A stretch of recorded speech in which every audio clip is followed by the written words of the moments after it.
Maybe you're in a situation like I found myself. I found myself in a position of making a lot of terrible, wrong decisions, hurting a lot of people, and I was hurting on the inside. But then I met somebody named Jesus who rescued me, truly rescued me. All of us have a story. Any one of you that are watching in many of the countries around the world right now, you could step up to the microphone and tell your story. I just want to tell you that I know from a real life that I have lived, that I have been in the lowest pit of hurt and pain, and I didn't think I had any more hope, any more vision, any way that I would ever make it. I found myself as a young father at 18, married, and my house was raided by a SWAT team. I had surrounded myself with dangerous people.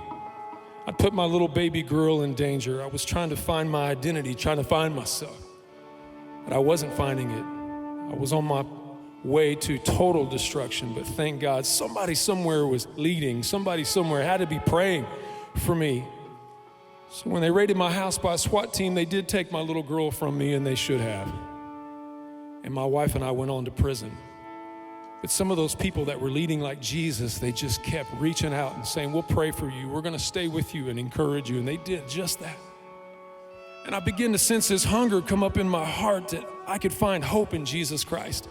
I didn't know if he was holy. I didn't know how magnificent he was. I didn't know about all the hallelujahs and the praise the Lord and all that. All I knew was I wanted my wife back and I wanted my daughter back.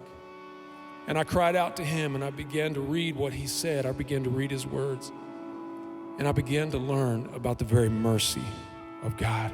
And that God had mercy for us. Mercy wouldn't leave me in a place of destruction. Mercy would reach out and grab me out of the pit.